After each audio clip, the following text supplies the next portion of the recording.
20 plus thousand people assembled on the battlefield. 4,300,000.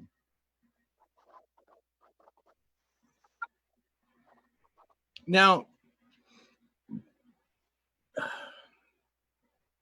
one might also ask, why was Krishna there? Why was Krishna taking part in this battle in any way?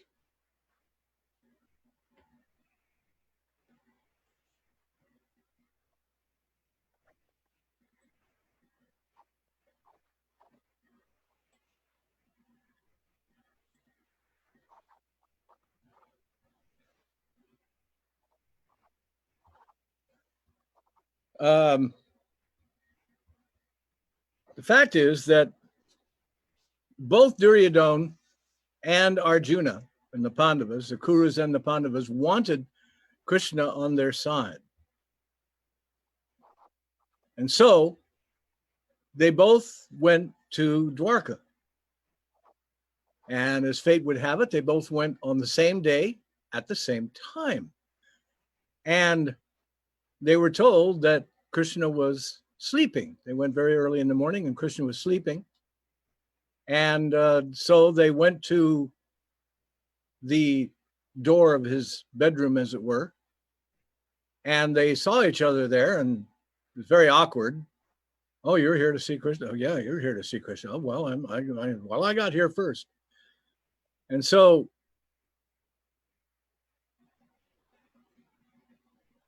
Duryodhana claiming that he got there first, therefore he would take the preferred place in the bedroom waiting for Krishna to wake up. And so he sat right next to Krishna's right shoulder. Arjuna took what was actually the place that he wanted anyway, at Krishna's feet. And Krishna woke up and he opens his eyes. He's lying on his back. He opens his eyes. He looks and he sees Arjuna sitting at his feet.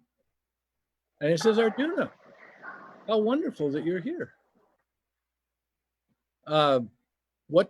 What can I do for you? And Duryodhana goes like, excuse me, I'll have you know I was here first. And he looks over to his right and sees Duryodhana sitting there. Oh, okay, well, yes, but I saw Arjuna first. And Duryodhana's like, well, we're both here for the same reason. We want you to fight with us in this battle that's coming up. And Krishna says, well, I'll tell you what. One of you is here first. One of you I saw first, yada, yada, yada. So I will give one of you my army. And I will give the other myself, but I will not fight. So Duryodhana is like, well, I was here first, as I said before, so I want your army. Again, this fit perfectly with what Arjuna wanted, because he didn't want the army in the first place. He wanted Krishna and nothing but.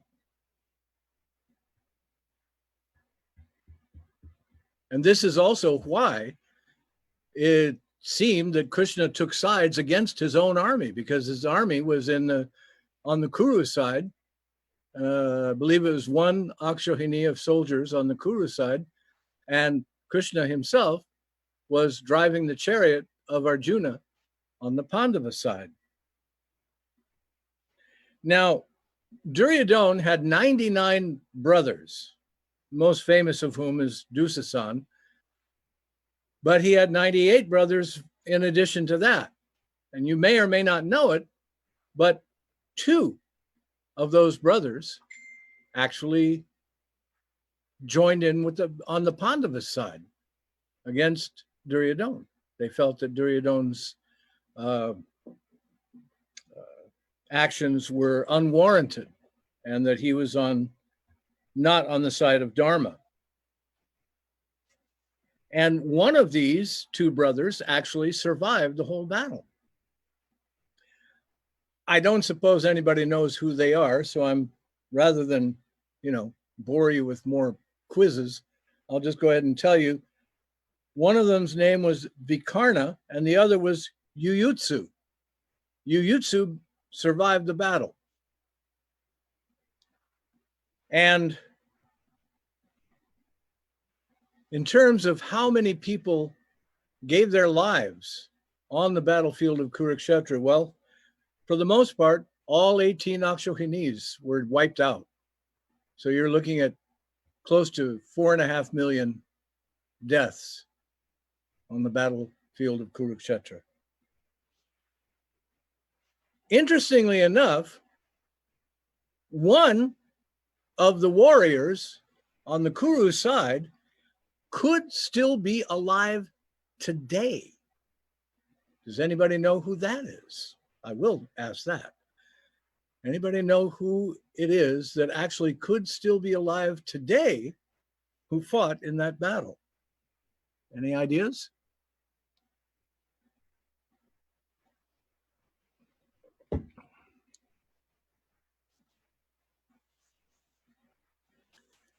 The answer is Aswatthama.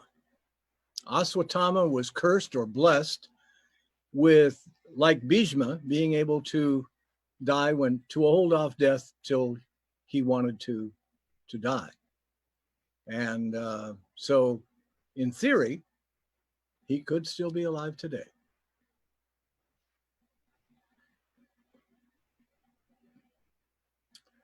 Now that the testing is over, let me offer my humble obeisances at the lotus feet of my spiritual master, Siddhaswarupananda Paramahamsa, and at the lotus feet of my Diksha Guru, Srila Bhaktivedanta Swami. Namo Om Vishnu Padaya Krishna Prasthaya Bhutale Shrimate Siddhaswarupananda Paramahamsa iti namine. Namo Bhaktivedanta Swami namine Gaura Karuna Swarupaya Radha Krishna Prasthayate. Vanchakalpatribhyascha Kapasindubhya evacha Patitanam Pavanevya Vaishnavevya Namo Namaha. Bhaja Shri Krishna Chaitanya Prabhu Nityananda Shri Advaita Gadadhar Shiva Sari Gaur Bhaktivinoda. Hare Krishna, Hare Krishna, Krishna Krishna, Hare Hare, Hare Ram, Hare Ram, Ram Ram, Hare Hare. Om Agyana Timirandasya Gyana Gyana Salakaya Chaksuran Militam Jena Tasmai Sri Guruve Namaha. I was born in the darkest of ignorance. My spiritual master has opened my eyes with the torchlight of knowledge, and I offer my respectful obeisances at his lotus feet. Can everybody hear me okay? No problem? I wish I could see you guys. It's very frustrating. I've never been in a Zoom situation where I can't see anybody. It's kind of weird.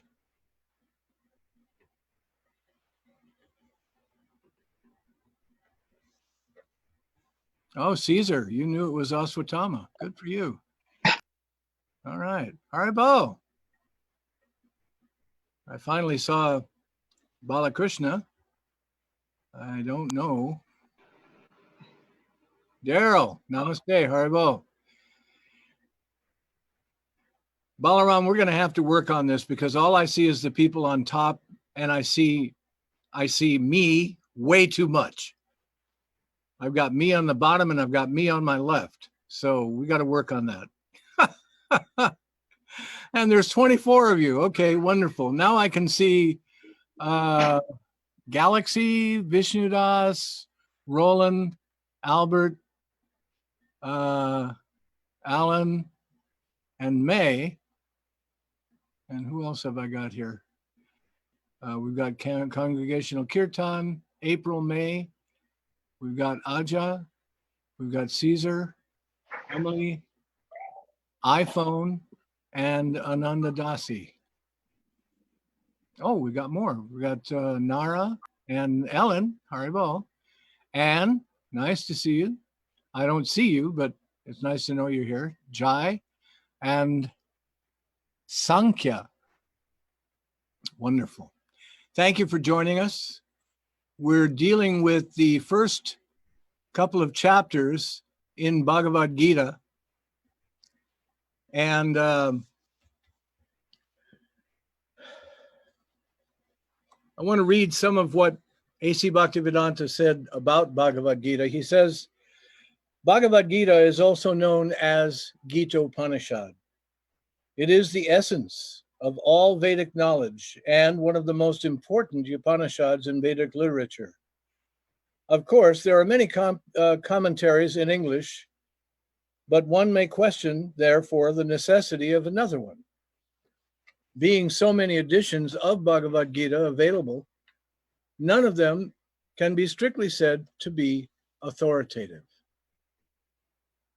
This is because in almost every one of them, the commentator expresses his own opinion of the verses without even touching the spirit of Bhagavad Gita as it is. The spirit of Bhagavad Gita is mentioned in the Gita itself. The example that A.C. Bhaktivedanta Swami uses is that if we want to take a particular medicine for whatever disease we may have, then we must follow the directions that are written on the label.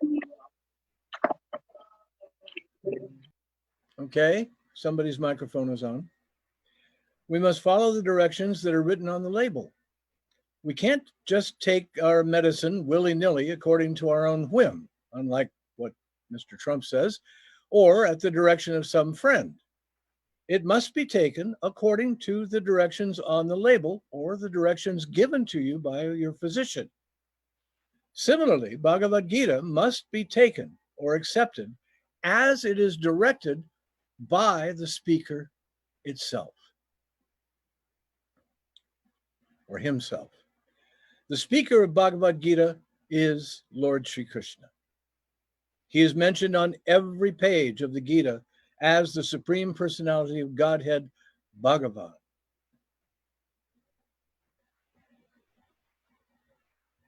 We should understand that when discussing Lord Sri Krishna, that he is the Supreme Personality of Godhead, and this is confirmed by all the great acharyas or spiritual masters like Shankaracharya, Ramanujacharya, Madhvacharya, Nimbarka Swami, and Sri Chaitanya Mahaprabhu, and many other authorities in Vedic literature of India.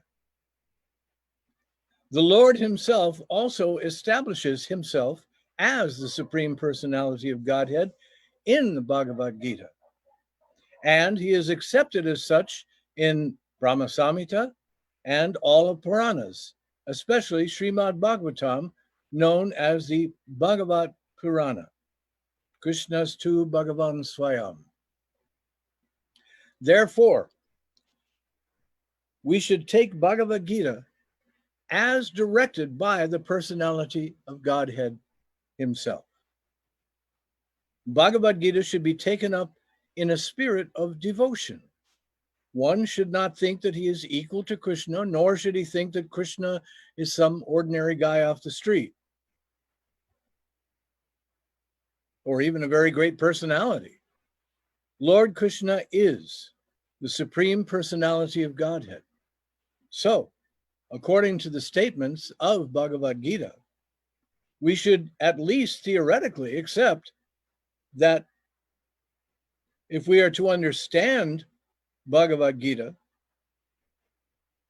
the person who is understanding it, we should at least accept theoretically that Sri Krishna is the Supreme Personality of Godhead. And with that submissive spirit, we can actually enter into an understanding of the Gita. Unless you read Bhagavad Gita in this submissive spirit, it is extremely difficult to understand because the Gita itself is a great mystery.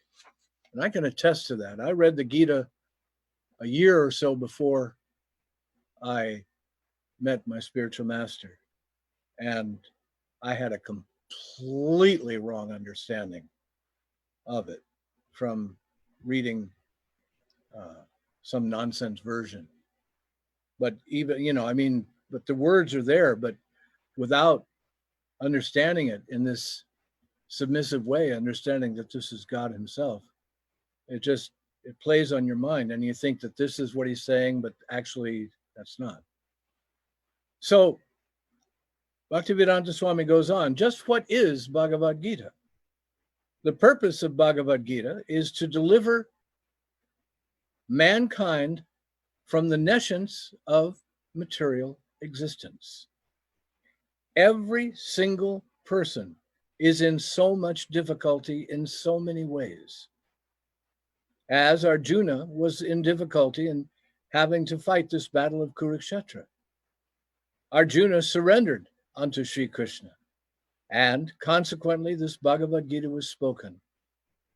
And not only Arjuna, but everyone, every person on the planet is full of anxieties because it's the nature of material existence.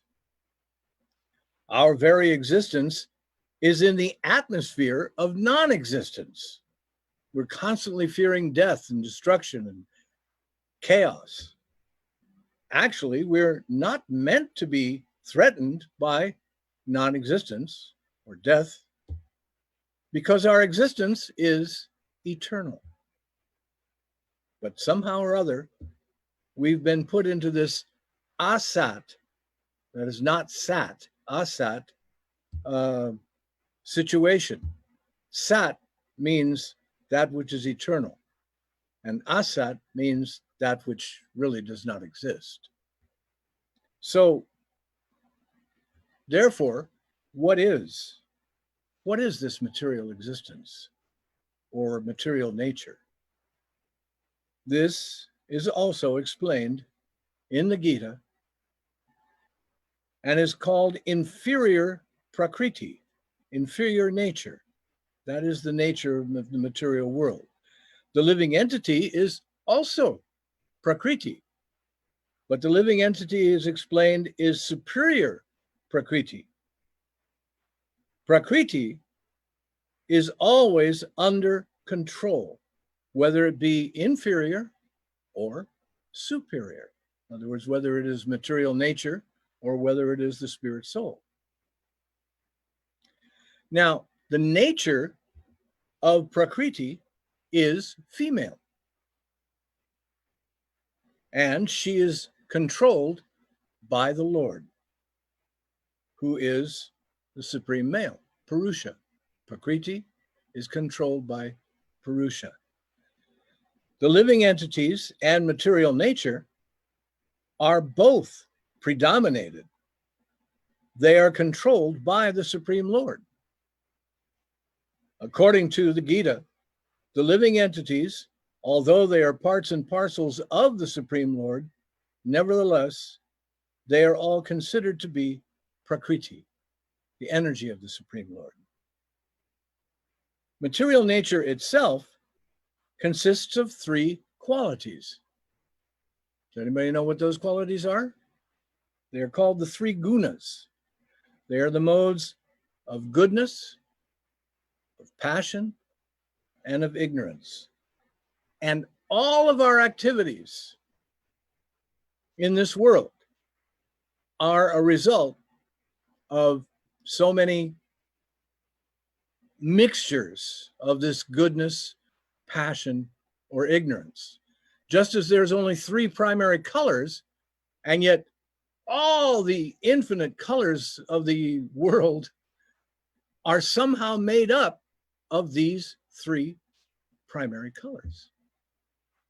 Similarly, these gunas, the three gunas, goodness, passion, and ignorance, they are what make up our actions and our motivations to act.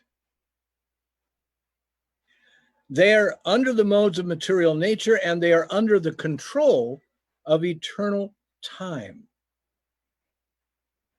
There are activities that we perform, and these activities are called karma. These activities are being carried out from time immemorial. And we are suffering or enjoying the fruits of our activities. For example, maybe I'm a businessman, And I've worked very hard. I've been very intelligent business-wise, made wise investments, and I've amassed a huge bank balance. Then I can enjoy. I am the enjoyer. But maybe some virus comes along and wipes out the economy, and I lose all the money in my business. Well, then I'm no longer the enjoyer, I am the sufferer. In this way, in every field of life, we enjoy the results of our work, or we suffer these results. This is what we call karma. Now, Bhagavad Gita opens with the blind king Dhritarashtra. This guy here on my, where is he? He's over here. No, he's over here. Okay.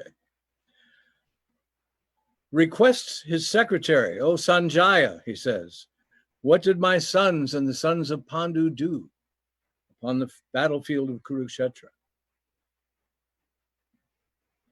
Lord Krishna, the Supreme Personality of Godhead, out of affection for his devotee, the Prince Arjuna, has agreed to drive Arjuna's chariot, but not to take part in the battle. As Arjuna takes up his bow and prepares to fight, he sees the sons of Dhritarashtra. Oh boy, I'm going to have trouble changing these because I don't. Okay, hang on a second. Got to find out where I am here.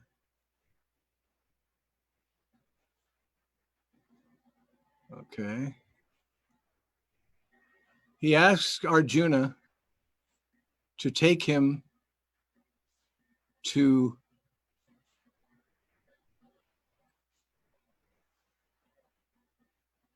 the space in between the two armies. The two armies are gathered, and here we see Arjuna's chariot drawn by Krishna up between the two armies.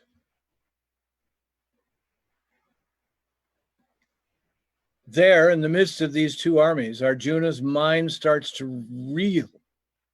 He becomes confused as he foresees the imminent death of his teachers, his relatives, his friends, and finally, he throws down his bow and arrows and decides not to fight. He says he fears the sinful reactions of killing. In fact, he doesn't understand why he's supposed to shed his family's blood for a kingdom that he doesn't really even care if he wins or not. In his eyes, the killing not only of the Brahmins, but the killing of his family is among the greatest sins of all. And that this killing, this war in itself, would poison any pleasure that he might derive from victory. After he casts down his weapons, he surrenders to Krishna. He presents his arguments for refusing to fight. And then the Lord begins the systematic process of explaining why it is Arjuna's duty as a Kshatriya to fight, and how he must fight in order to restore his dharma and his honor. He counters Arjuna's objections.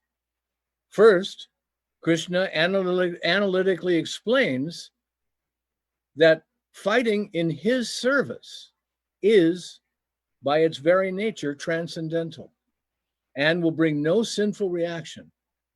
And Krishna also explains the Vedic purpose, that is to gradually elevate the souls to Krishna consciousness. And therefore, Krishna encourages Arjuna to remain fixed in his service and fight and ignore his mind.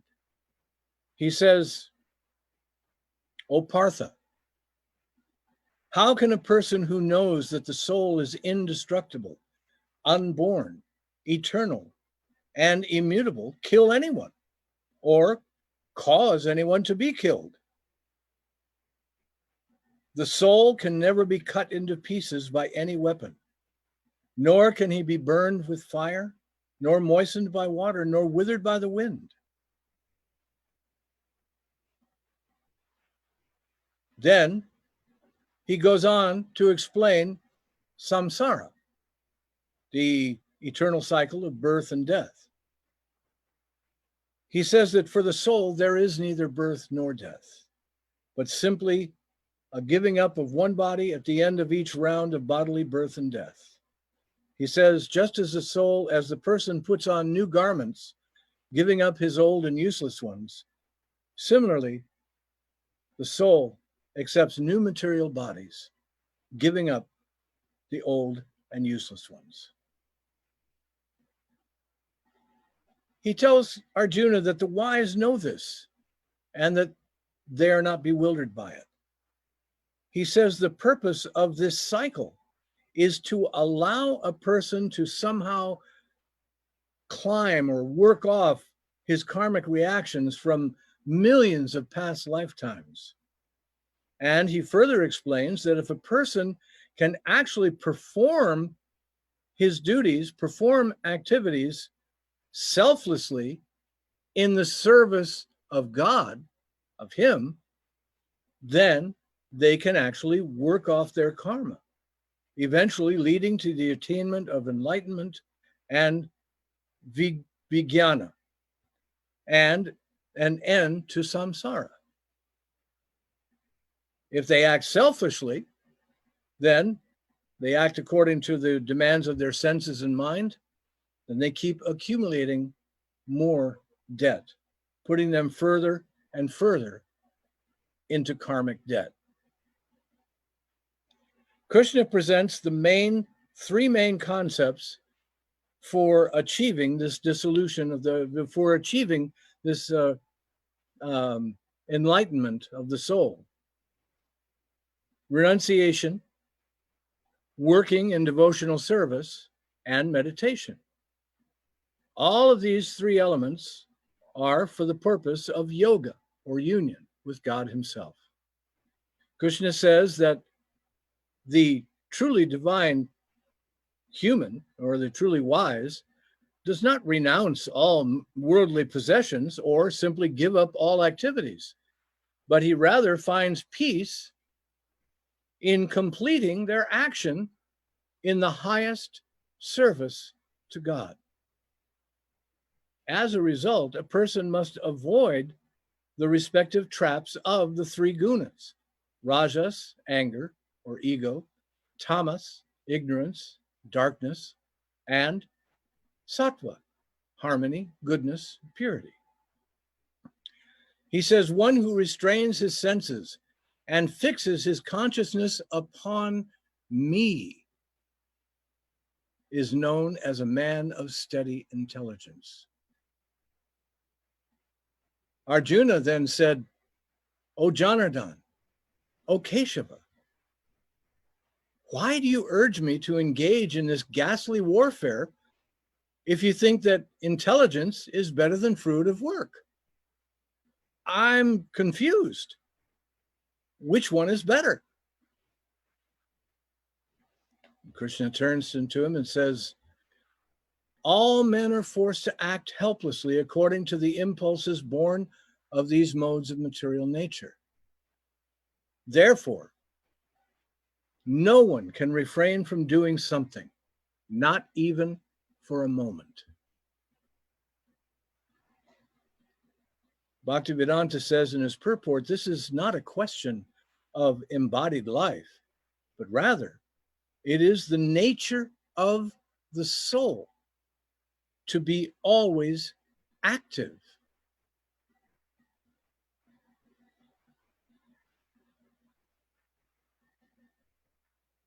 Without the presence of the spirit soul, the material body is dead, can't move. The body is only a dead vehicle to be worked by the spirit soul, which is always active and cannot stop even for a moment.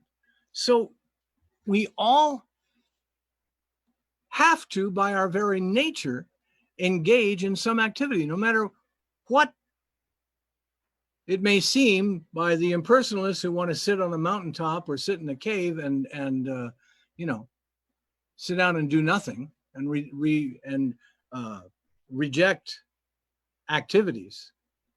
Krishna is saying, no, going to the mountains and rejecting activities, this is not what a wise person does. A wise person acts according to his duty or according to the instructions of his spiritual master and offers those actions, those activities to Krishna.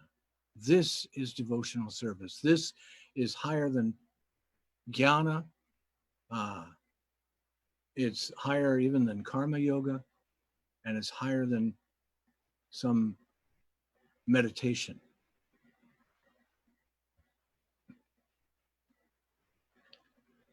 Krishna says, one who restrains the senses and organs of action, but whose mind nevertheless dwells on sense objects, certainly deludes himself and is called a pretender, or more accurately, perhaps, a hypocrite.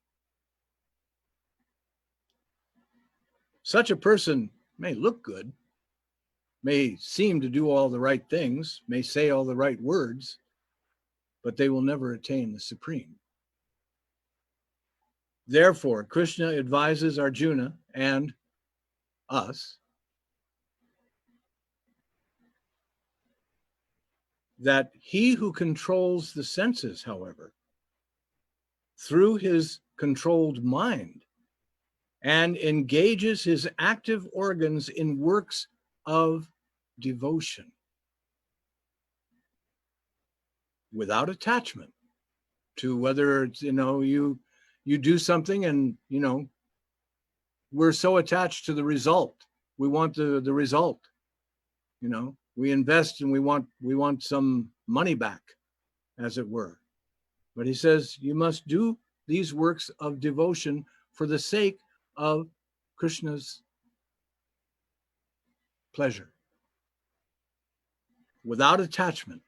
This is superior. He explains the nature of the modes of nature. He explains their nature and the nature of action in ignorance. In other words, without any devotion. And he explains what karma is, and he concludes, therefore, O Arjuna, surrendering all your works unto me with mind intent upon me, and without desire for gain, and free of egotism and lethargy, fight.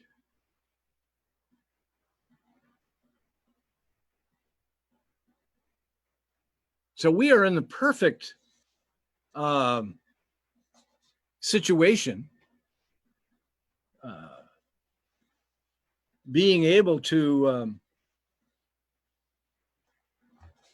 know, unlike most people in this Kali Yuga, we are in the perfect situation of being able to know and understand very quickly, very easily, what is our duty? How do we engage in devotional service?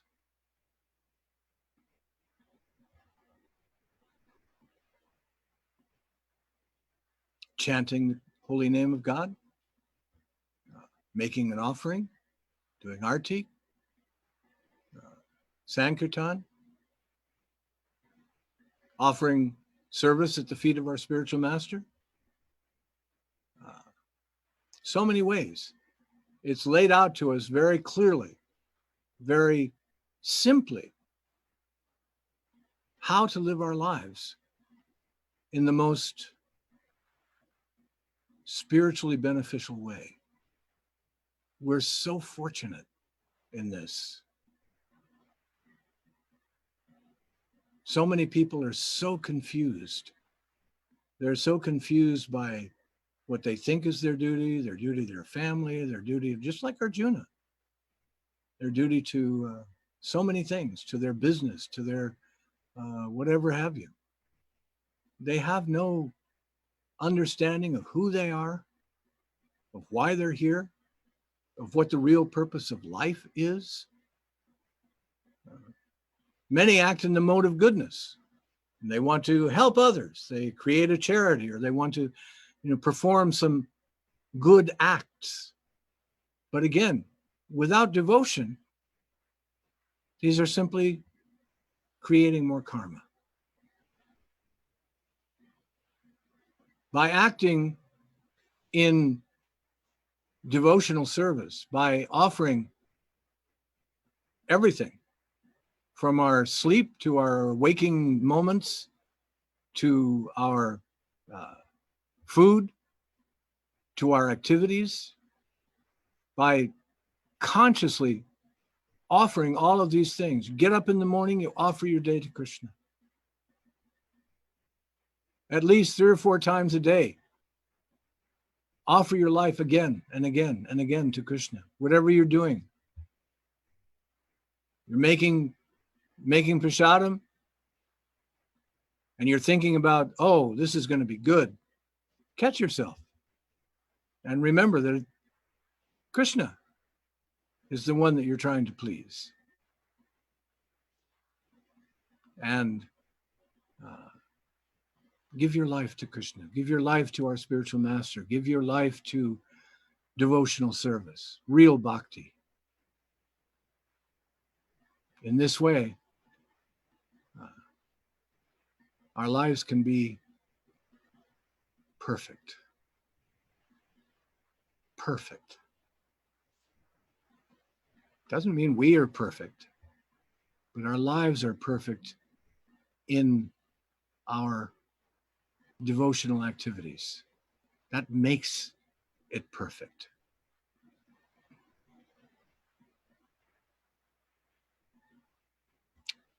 Are there any questions?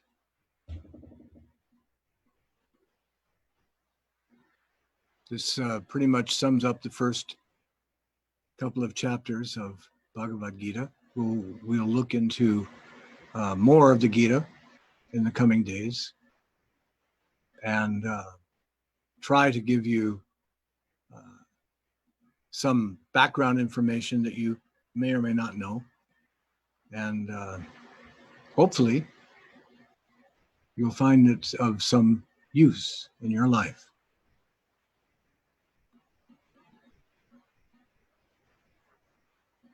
But like Krishna says, I can simply offer it. It's up to him whether or not he will accept. Any questions at all?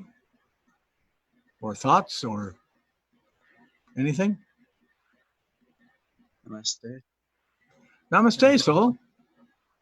Sir, if, however, a person cannot do a perfection in this life, what will happen then?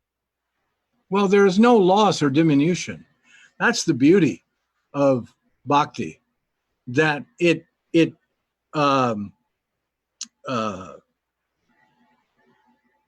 blends with the intricacies of life in such a way that if you only attain a certain level of devotion or a certain understanding of your relationship with Krishna, then in your next life, you'll start from there and go on.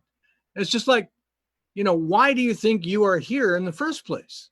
You think you just got born and all of a sudden were attracted to understanding yoga and understanding who you are and understanding Krishna? No.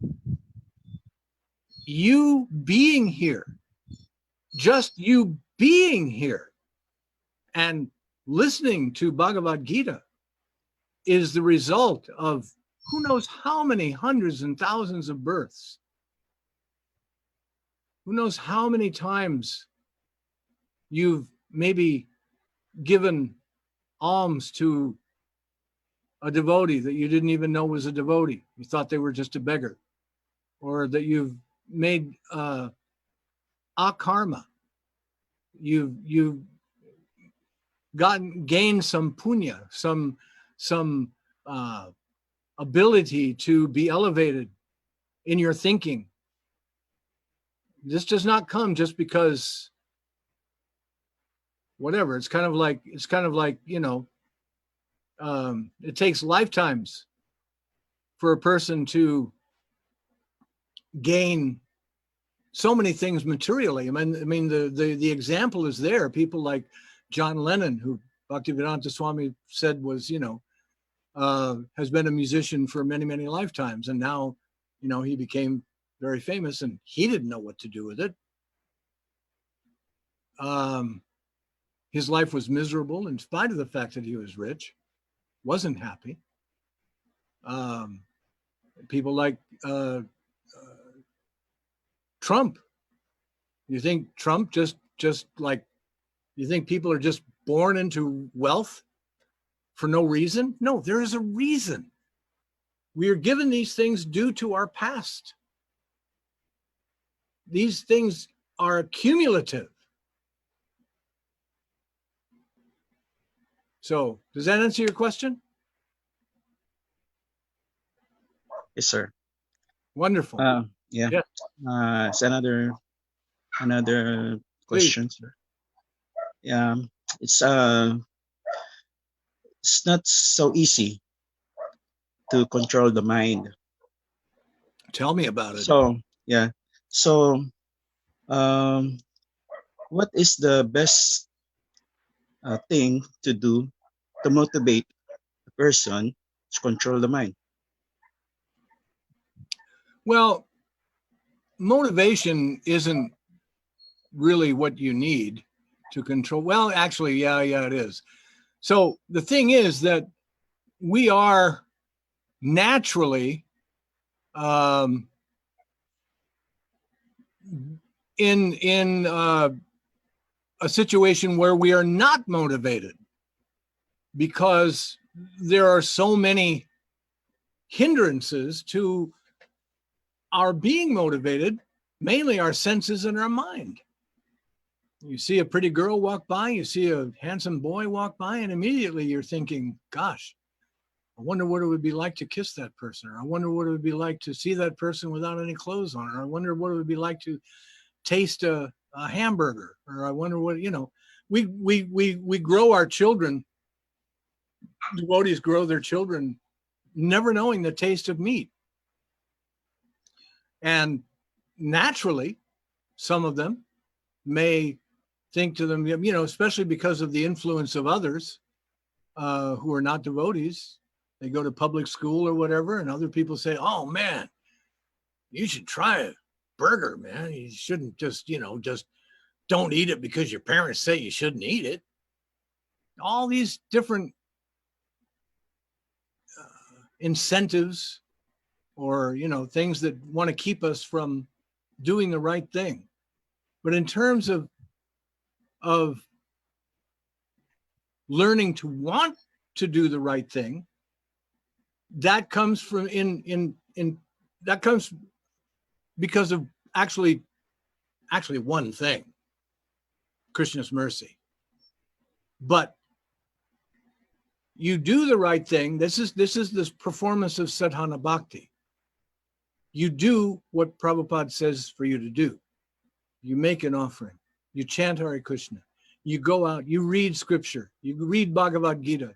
You go out and you chant on the streets or whatever it might be. Or you give some of your money to devotees that are preaching and engaging in bhakti.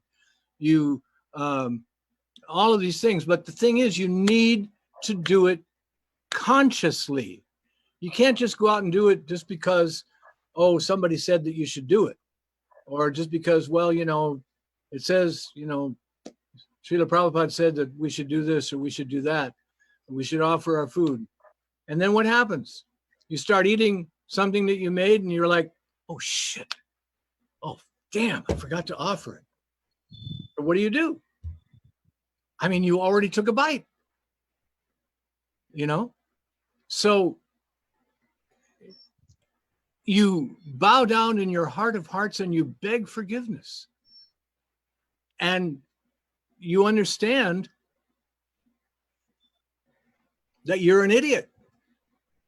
You understand that you're fool number one, that you are just don't even belong here. You don't even belong among devotees because you're such an asshole.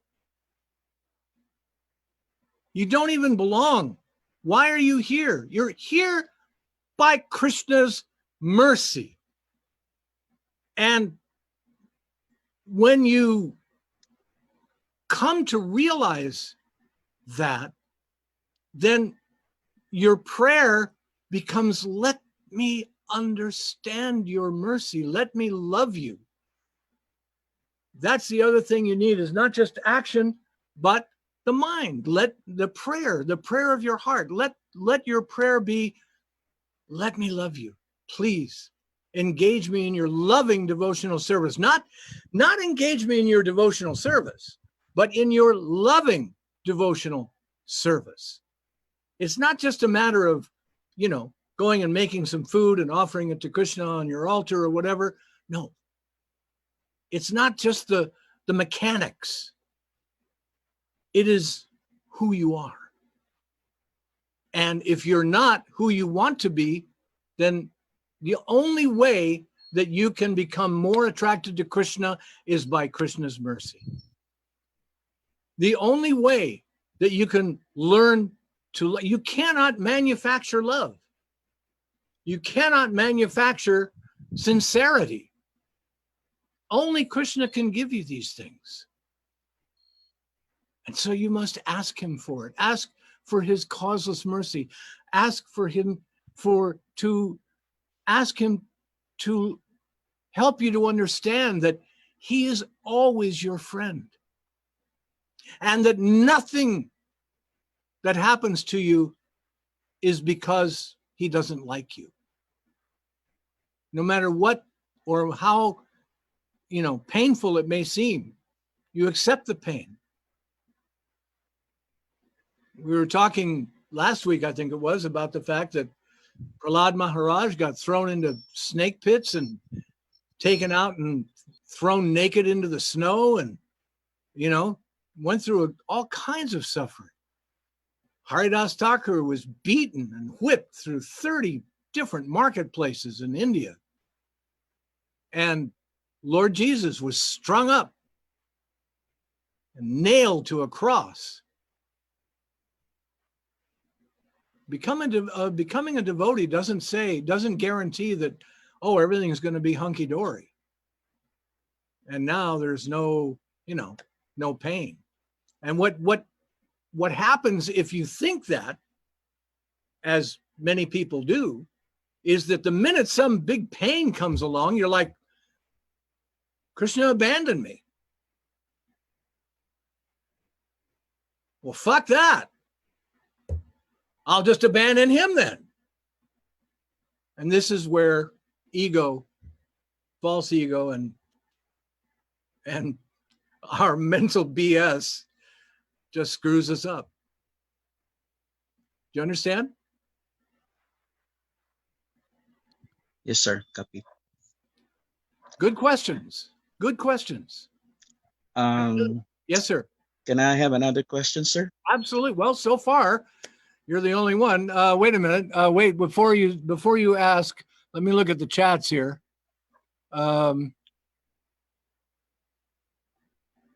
Where is Aswatthama now? Okay, we'll get to, well, the short answer is nobody knows. How can we be more regulated in our daily life? Okay, I think I pretty much covered that, Daryl. You do the practices of bhakti, and yes, thank you, sir. You answered it in the last question, really. You pray to do it right. Yeah, thank you. Where is Aswatthama? Nobody knows. And where was Balaram? Ha! Ha! Ha! That's a good question. I'll answer that in a minute. My mom, let's see, who's this? Oh, okay.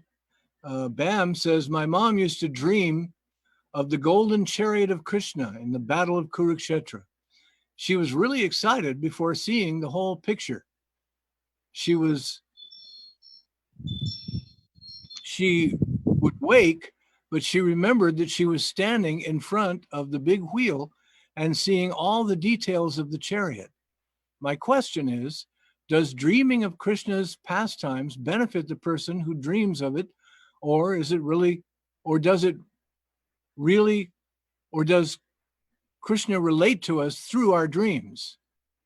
Well, Prabhupada, once said that dreams, tend to be just a bunch of nonsense. You see a mountain, you know what gold looks like, and so in your dream you may see a mountain of gold.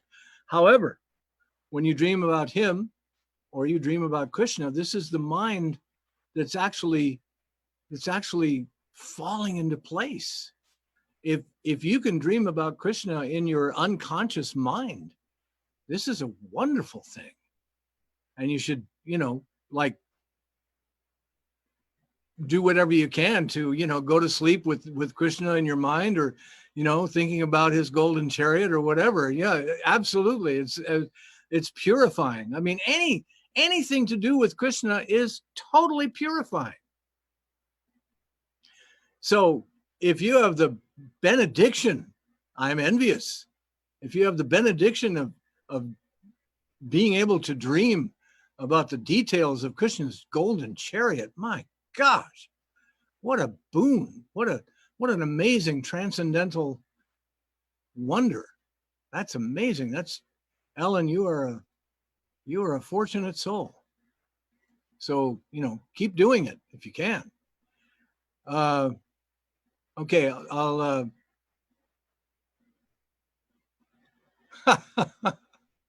okay, I'll talk to Aja about yours and the others. You said you had another question, Galaxy. Try to take these in order. By the way, I'm William, sir. Well, it My says name is Galaxy. William. Yeah, I know, William. Haribo. Haribo. Sir, in this time of chaos, and especially these pandemic times, most people are sharing their prayers through mass media, Right. and some of it are chain prayer letters. What do you think of it, sir? Is it What are they praying? good? What are they praying for?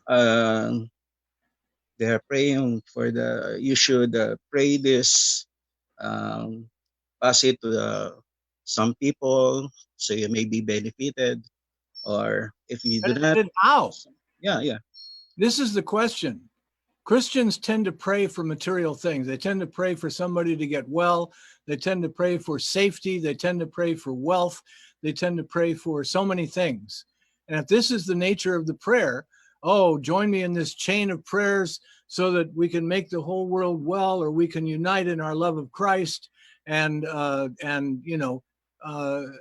that's not devotion. That's not devotional service. That's just materialistic life. It's very difficult. Sometimes, people, my family will send me a PM saying, let's pray for this or pray for that. And I have to explain to them that I'm sorry, it's not, I don't do that. My prayer is that I might be able to love God and serve him with all my heart, with all my mind, with all my strength, with all my being. That is my prayer. And that is my only prayer. Of course, we may pray for Krishna's mercy on someone who we feel deserves his mercy. That's fine, but not to say, God, please heal this person because he's suffering so much. That's between that person and Krishna. And that's his karma or her karma. We don't pray for material things. That's the bottom line. I mean, if you read a prayer and it is simply a prayer to love Christ or love God, then that's fine. But if it has some material motivation there, then it's not, again, it's not bhakti. Okay? Thank Let you, me sir. move on. Thank you Let me for move- sharing your hearts. Haribo. Haribo. Let me move on, William. What is the elephant offense, Aja says, and how do we avoid committing it? Having committed it myself, I can say that you do not want to do that. It is the offense of finding fault in your spiritual master, thinking somehow that he's an ordinary person, and making some offense. It's difficult for me to even talk about it. It's not something that you even want to consider. Just to avoid it, always think of Krishna. Always understand that your spiritual master is Krishna's right hand, that he's non-different than Krishna himself. That in spite of your lack of understanding or your insecurities or your pain, whatever it might be in your life, that he is there with you and he is there to help you. Turn to him. Always turn to him in shelter. You do not want to commit any offense towards any Vaishnava. But the elephant offense is committing offense against a pure devotee. This is not a good thing at all. So I hope that answers your question, Ajay. Someone in the congregation says, Haribol, sir, my question is that what are the consequences if the service to Krishna is not properly discharged due to losing your material body? Well, I think that's basically goes back to the very first question. What happens if you don't, complete your devotional service? What happens if you die before you become a pure devotee? Which again is there's no loss or diminution. Death is simply a window or doorway into your next life where your devotional service will continue. And Mary Lou says, happiness is to be found in the loving service of the Lord. Why are the general populace, or even those who have some exposure to the philosophy, why are the general populace, or even why are they not attracted, or do they lose attraction to activities of loving service like hearing and chanting? It is only the rare, as I said, you are all so privileged and so amazingly advanced in your spiritual life that you are able to be attracted to Krishna's names. The demon has absolutely no attraction. The demonic mentality is let me get as much as I can, let me gain as much as I can, let me control as much as I can, let me be God. Let me be the supreme controller. Let me be the supreme enjoyer. That is the materialistic mentality. And that is what our present Kali Yuga society is based on.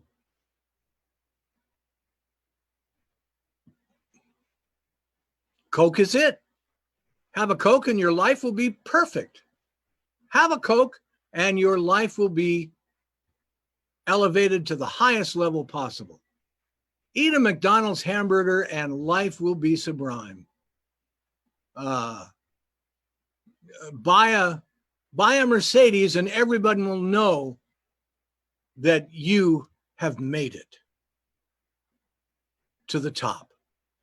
And they will all respect you. You want their respect and you want their adulation. This is demonic mentality. And it is only the rare and very, very fortunate person who realizes that that's total bullshit and they look for something else. Sometimes they get sidetracked by some impersonalism or whatever that turns out to be just a different take on I am God or I want to be God. But sometimes they are very, very fortunate and encounter a pure devotee of Krishna. That person is very rare. Yes, William. I don't know. Regarding rare person, Yes. uh, yeah, it's true. Very rare are attracted to the pure devotional service. It's very true. Even among devotees, sometimes. I mean, someone once told me that, it's not like people come and they start chanting and they become pure devotees. No, we're like in a hospital where we're all sick. We all got a virus. And the virus is material consciousness. The virus is that this virus of sense enjoyment and material consciousness has taken over our mind, taken over our senses, taken over our desires. And we come to Krishna, we come to chant Krishna's name, we come to engage in devotional service, but it's not like you switch on a light and all of a sudden, oh my gosh, I'm enlightened. I know everything now. No. Prabhupada says it's like when you unplug a fan and the fan still keeps going around and around and around and around and around and around and around and around and around and around and around and around and around and around and so forth. We still have to deal with our mind. We still have to deal with our consciousness, with our senses. I told somebody once, I think I shocked Radha Shyam Das one time. I told him that many, many years ago, when I was having a lot of difficulty, I would get it in my mind that I had to have a chicken. I had to have a big old piece of chicken to eat. And I was in such a place that I knew where I could get it and nobody would see me. Nobody would know that I'm a devotee or I was trying to be a devotee. And,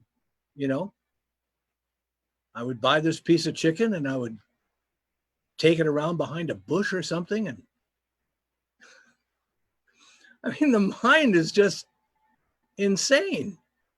You are dealing with all the stuff that you were dealing with before you were a devotee. And all that crap comes up and slaps you in the face every once in a while. And, if you're not ready and if you're caught by surprise and if you all of a sudden find yourself it takes over. It takes over. Unless you catch it before it takes over and you pray for mercy. You pray for strength. You pray, please help me. And if you still find yourself engaging in some sinful activity, then you pray for forgiveness. And then you move on. You pray from the bottom of your heart to please forgive me. I'm a slave to my senses. I'm the world's worst devotee. I'm completely unqualified. And I'm always attracted to the objects of the senses. And I'm a complete fool. And I beg you, please, I can't do it by myself. I can't do it by myself. I need you. I need your help. I need your strength. I can't do it by myself. Please help me. Material nature is very, very difficult to overcome.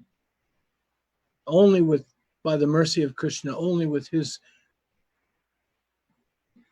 causeless and supreme mercy can you get through it. It's not easy. Does that answer your question, William? Does that help at all? Yes, sir. Sorry, Mom. I will. Yeah, we all experience weakness one way or another from time to time. We all experience thinking things that we know we shouldn't be thinking. And then if that advances into doing things that we know we shouldn't be doing,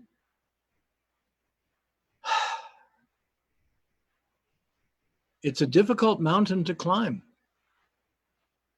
And, you know, just like climbing any mountain, you can fall. You can slip down, you can find yourself in a crevasse. So you need to expand your relationship with Krishna to know that he's up there, he's right behind you, pushing your butt up the mountain.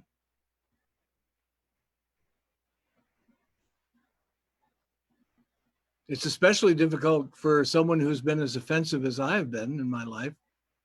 My wife and child are not interested in Krishna. I am the lone devotee in my household.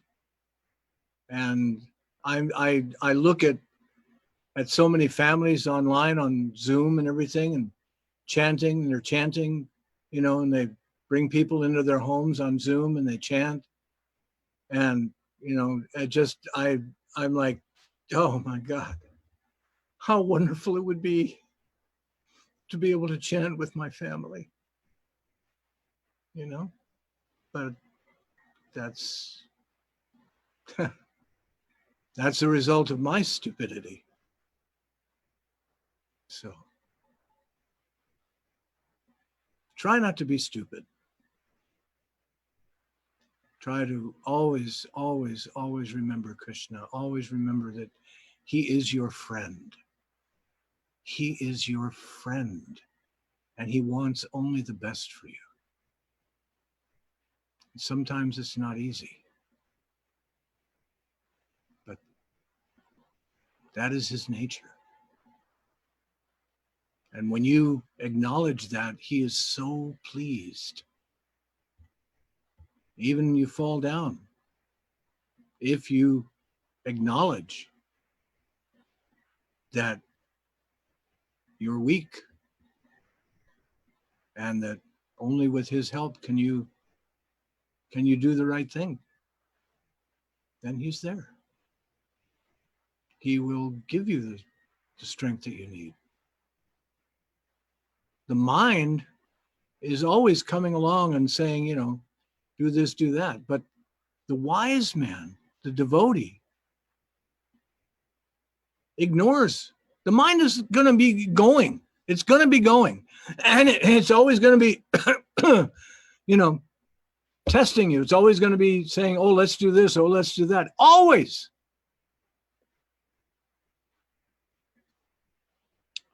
The bhakta ignores it and only utilizes the mind when it's in Krishna's service. It's not like those things disappear. It's not like the mind stops working and only, you know, thinks about devotional things. It's wonderful when it does. But it's like Krishna says, the uncontrolled mind, which many of us are plagued with, is our worst enemy. The controlled mind, on the other hand, is our best friend. So when we remember Krishna, when we remember to engage in Krishna's service, when we remember the purpose of our life, when we remember that our love, our devotion, our prayers, our everything is Krishna, is with Krishna, is about Krishna. Then the mind becomes controlled. Again, it's not that it stops thinking about whatever the mind thinks about, but when you, the spirit soul, can bring it to the right place and focus on the right thing, that's what you want to do.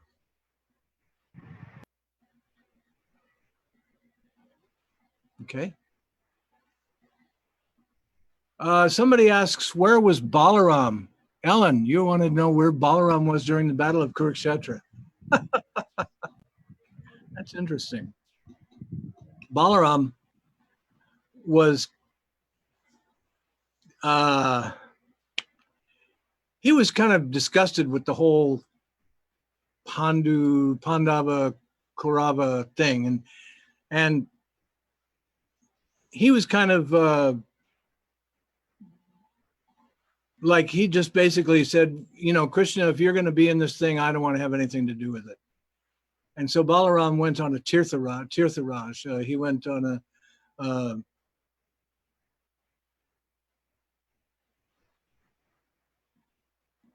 going to visit the various holy places.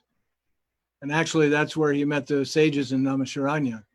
And he killed the guy with the blade of grass. That was during the time of the Battle of Kurukshetra.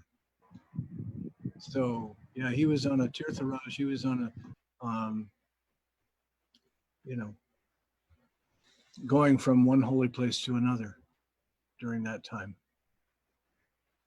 Okay. Is that it? No more questions? Arbol, namaste. Oh, Haribol, Janardhan Das. Arbol.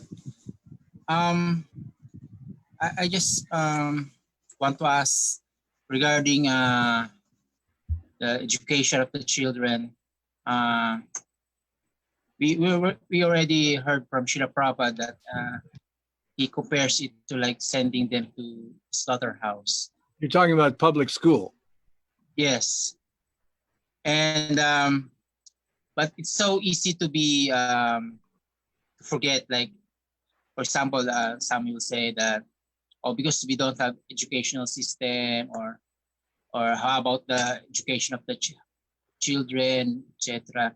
And then we see people even in the community, even disciples, even that they're sending them off to the public school or even private schools. So is there ever a time that this will be justified, or you know, is there a situation where it's okay to send them to public or even private schools?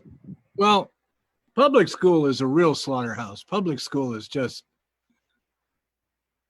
I can't imagine. It's basically, there's no rules. I mean, yeah, you know, sure, you have to wear this uniform or that, and they have all these rules, but they're not founded in any kind of spirituality at all. It's just, you know, whatever the norm is. You know, you're supposed to be normal. You're supposed to cut your hair normal. You're supposed to look normal and think normal, and there is no God.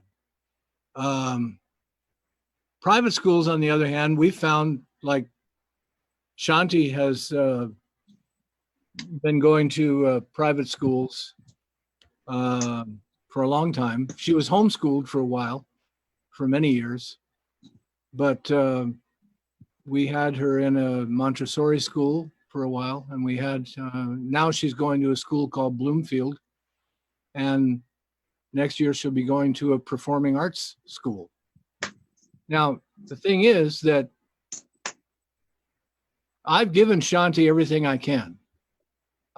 She knows the Mahabharata. She knows Krishna.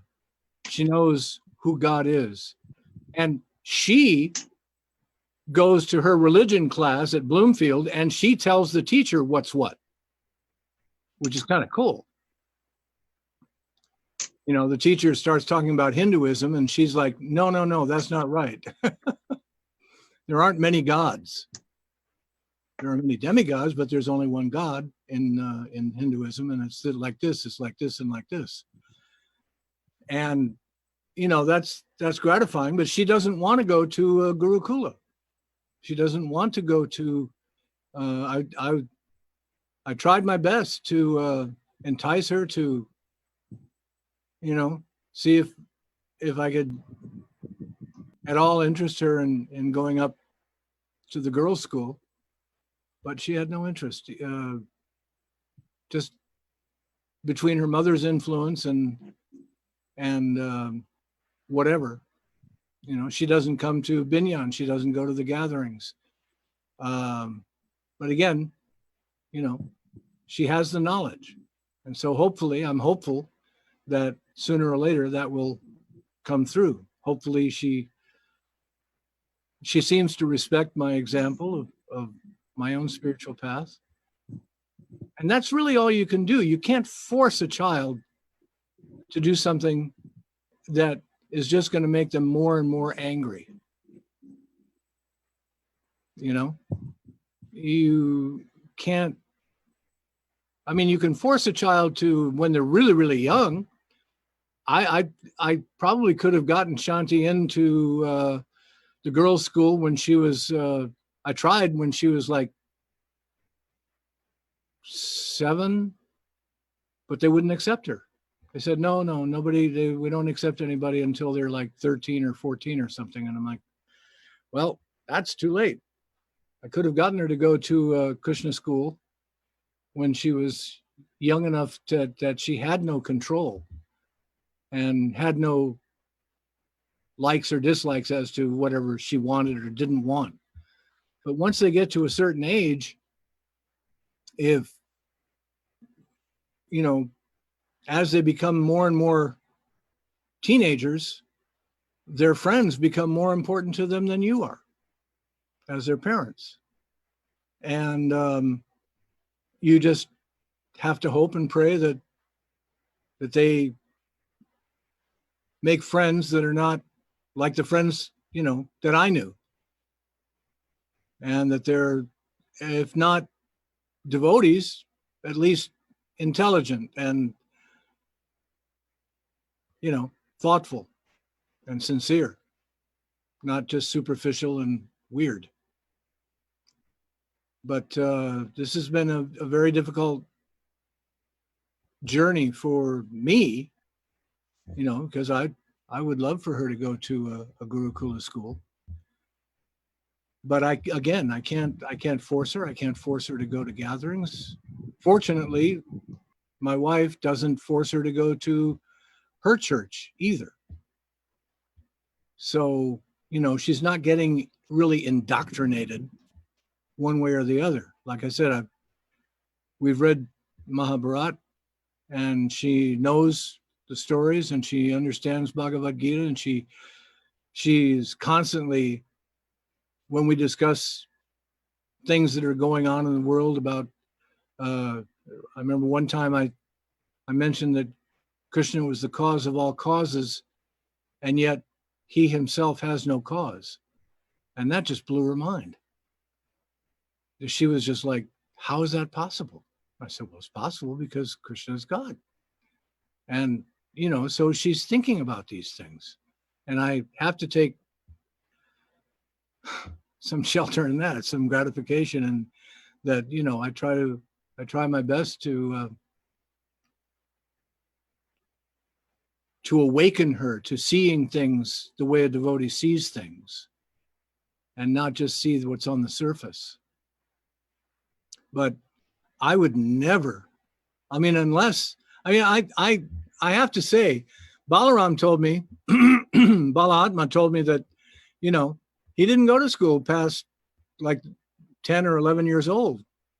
He learned to read, he learned some basic math, and then after that, he just learned about Krishna. And, you know, as long as he's in a situation where he's able to give his life to Krishna, and you know, then nobody's going to say, well, you know, why don't you understand higher physics, or why don't you understand, or why don't you know, you know, anything about the attack on Pearl Harbor, or why don't you understand Philippine history? Who gives a shit? How is that going to help a devotee? It's not. But many of us make our way in the world in various ways, do business and so forth. And for those people, they do need to know some of those things. So, you know, it really depends on what future you see for your children. You know, again, you can't force them. I've known so many devotees from Hawaii whose parents forced them to go to the school here. My own daughter, Rasika, included. And she was so pissed off. It took her years to overcome that. She was just not at all happy, and she made friends with a lot of the wrong devotee people that were so superficial and so not at all. They were more interested in what they were wearing than Krishna. And this is at a Krishna school, you know? So in terms of schooling, the best thing, I'll tell you, probably the best thing you could do, and it wouldn't cost you that much, is to homeschool. And you can do that with Lakshmi Maluya's school, I believe. They can give you the books and the this and the that, and you can homeschool. You have to pass certain qualifying tests from the Department of Education every year or every 2 years or whatever, to make sure that you're, you know, learning the stuff that they want you to learn. But like I said, Shanti was homeschooled for like 3 years, and it was great. Really, really, she was really able to focus on a lot of things that you would never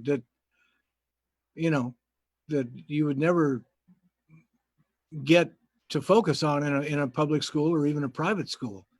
But then, you know, she wanted friends, and she wanted to have some kind of a social life, and she begged to be able to go to a private school. And so now she's in a private school, and she doesn't fit with any of them, and yet they all admire and respect her.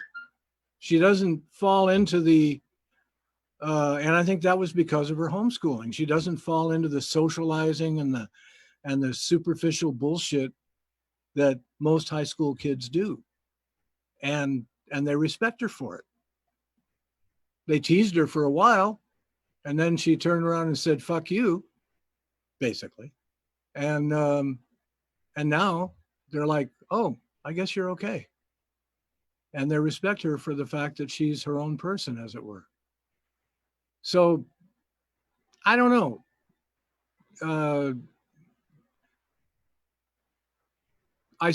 My last choice at all, I mean, just the very, very last choice would be public school. I just don't see any good coming of that. Does that answer your question, John or Don? I mean, these are some of the things that I've had to deal with in terms of schooling, but does that help you? John or Don? Haribo, turn on your microphone. I can't hear you. I see you, but I don't hear you. I can't tell if that helped or not. Now, April May is saying she can't hear any sound. I have no control over that. It's in your audio settings. If you go to settings and you go to the audio settings, you can deal with your microphone, whether it gives you a choice of computer microphone or another microphone that you might have, or speaker, I'm sorry. John or Don? Why don't you answer me? You're sitting there. Why are you just sitting there? Okay. Well, I hope it answered your question. That's my own experience. That's all I can say. It's a very difficult thing that all parents have to deal with.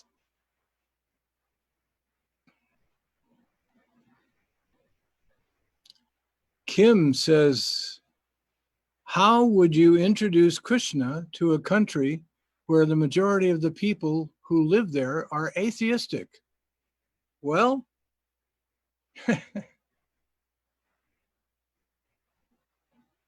you're talking about Russia maybe, or China? You just go and you chant. Same thing A.C. Bhaktivedanta Swami did. Just go and you chant.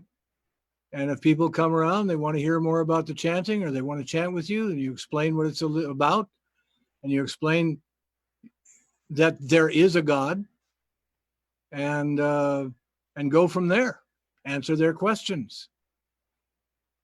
And but yeah, go there and you chant, and you bring some books that they might be able to read. That's the best way to start. Any other question? Gosh, we've been here for an hour and a half. I hope you guys are okay.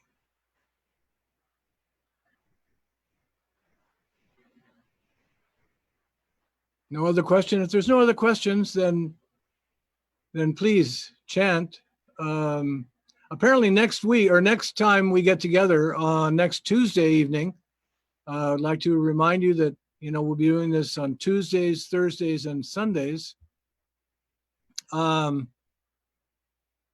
We're going to have a nice little group from the Ukraine chanting kirtan before we talk about Bhagavad Gita, and maybe even afterwards. So you can stick around and do that. I don't know exactly how. Maybe that's going to be done on Facebook. I'm not sure, because as I understand it from Bala, there's a problem with doing it on Zoom.